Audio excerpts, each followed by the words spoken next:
Okay, so what was it you guys have been telling me about Monta's OceanKing?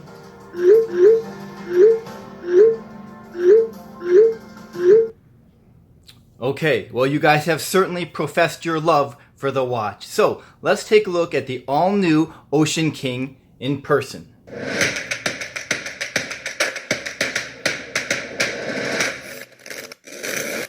Alright, so let's take a look at Monta OceanKing's presentation. As you can see, it's a really nice presentation. It's got really nice wood, almost like a zebra wood here. Here's your watch case, your little travel bag here for the watch. Underneath it comes the tools to change your straps and or bracelet, a warranty card, and information on the watch itself. And then it comes with a strap. It comes with the metal bracelet, and they all come with their customized fabric strap right here. And I wanted to show you their rubber strap. This does not come with it. It is available separately, but this is a really nice strap right here. You can see how I'm barely even trying to move it, but you can see how pliable this, how soft this is. This is a really nice rubber strap that comes with this. It's got the Monta branding on there. This is one of the better rubber straps I think I've ever felt. This is definitely high quality. And of course, the watch itself. And here it is, the all-new second generation Monta OceanKing. And I'm going to immediately acknowledge that I'm a really big fan of this watch. I adore everything about this watch. And as a second generation, there are going to be several upgrades over the first iteration. It's as if Monta listened to us and incorporated a lot of little nuances to improve on what was already a pretty terrific diver's watch. It still remains a wonderful 40.7 millimeters in diameter. It's 49 millimeters from lug to lug. And one of the first upgrades is it is now slimmed down to just 11.7 millimeters thin. Whereas I believe the first iteration was somewhere like 13.8 millimeters. That is a really significant difference. It also has a really nice diver's expansion clasp right back here. But I want to continue to talk about the upgrades and the detail that Monta gives us. Monta now uses applied markers here, and that automatically lends itself to a first-class watch. And this little splash of red right here where it says OceanKing, that might be a little thing, but I consider that a really big deal because it's a really nice pop of color, and it makes the watch look, it just makes it stand out a lot. It also now uses a fully loomed ceramic bezel insert, as well as having crown guards now. And in addition to the purpose of crown guards, I just think it looks really nice on this watch. And now let's continue on with some of the details that Monta gives us. On the lugs itself, on the edges here, we can see that they are beveled. We can see it. I hope you can see it right there, but we can definitely feel it. And my fingerprints are all over here, but I think it comes out. It's a nice little detail to the lugs. And one of my favorite subtle details that probably most of us don't recognize, it's something that I really geeked out over. And I want to see if you notice what I noticed. Do you notice the numbers on the bezel insert, the 15, 30, and 45?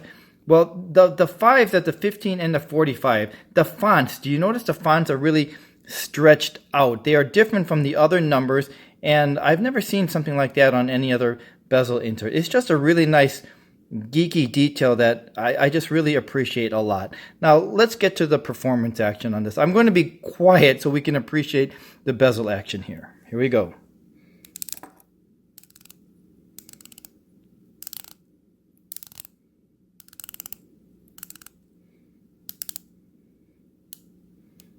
Wow, that is music to my ears. That just sounds so good. And if you notice, there was no play here. This watch is just extraordinarily well built. Monta's OceanKing now uses the Sellita SW300 movement, which is a really robust, a really refined and dependable movement. It is certainly an upgrade to the ETA 2824. It's probably closer to a 2892.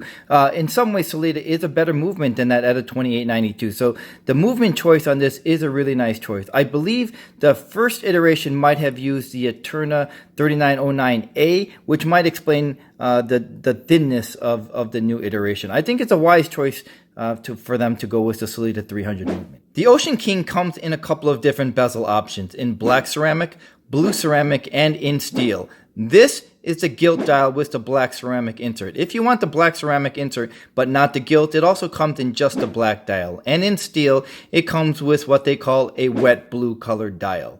Okay, let's take a look at some wrist shots. The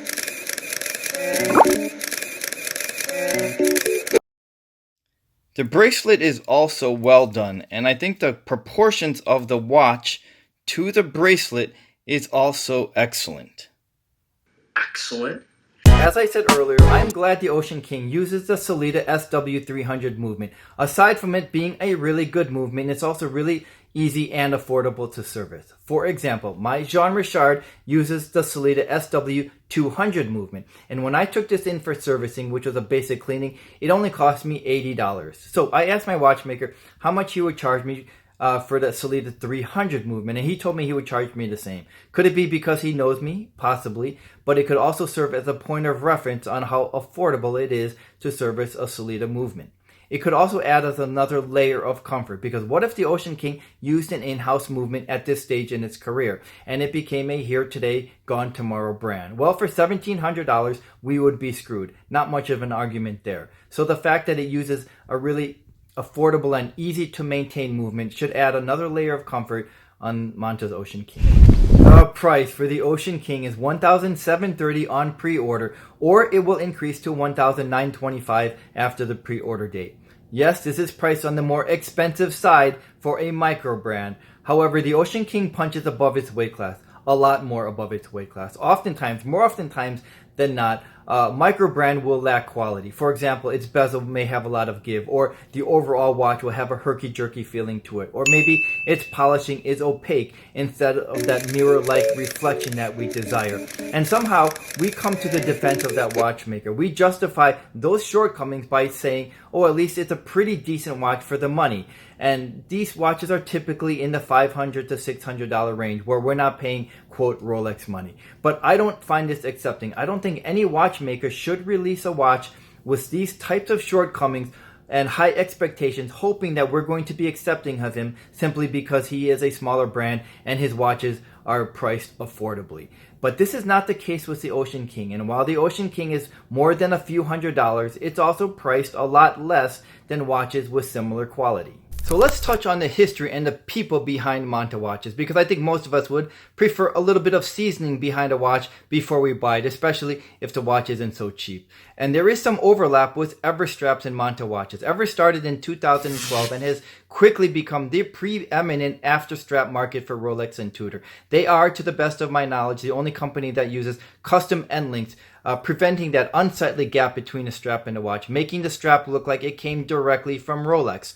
And there is a saying that we never invest in a product, we invest in the people behind the product. And I think that applies with Michael DiMartini, because his passion for his straps and being so unique and coming up with the idea of the end links also is reflective in his watches. The quality and craftsmanship in the Monta watches is first class. And Monta started in 2016. And because Michael DiMartini has that nice track record of producing really nice straps and have been active in the watch community, I think it makes me feel a little bit more comfortable in purchasing one of his watches. Our biggest point of concern for spending $1,700 on a micro brand is their longevity. Will they still be around? Well, one of the arguments we use in Tudor's favor is they're half the price and just as well made as any Rolex model. And while not all of us would make that assertion, we could apply that same argument to Monta, because Monta's OceanKing is half the price and just as well made, if not better made, than any Tudor Black Bay. Granted, Tudor has its own history and rich heritage. There is no denying that. But if we go further down the rabbit hole, and if we compare Tudor's earlier models using the ETA movement, then I think the argument turns in favor of Monta, because Monta is still half the price of those earlier Tudor models and actually better made. The more time I spend with the OceanKing, the more I am convinced to go all in on Monta. Thanks for joining me, and I'll see you the next time. So let's talk a little bit about the history behind Monta. Monta is headquartered in St. Louis, and I'm working here, I'm actually filming, and besides, St. Louis is in Missouri, so you're wrong. Monta's Super Ocean, Monta's OceanKing,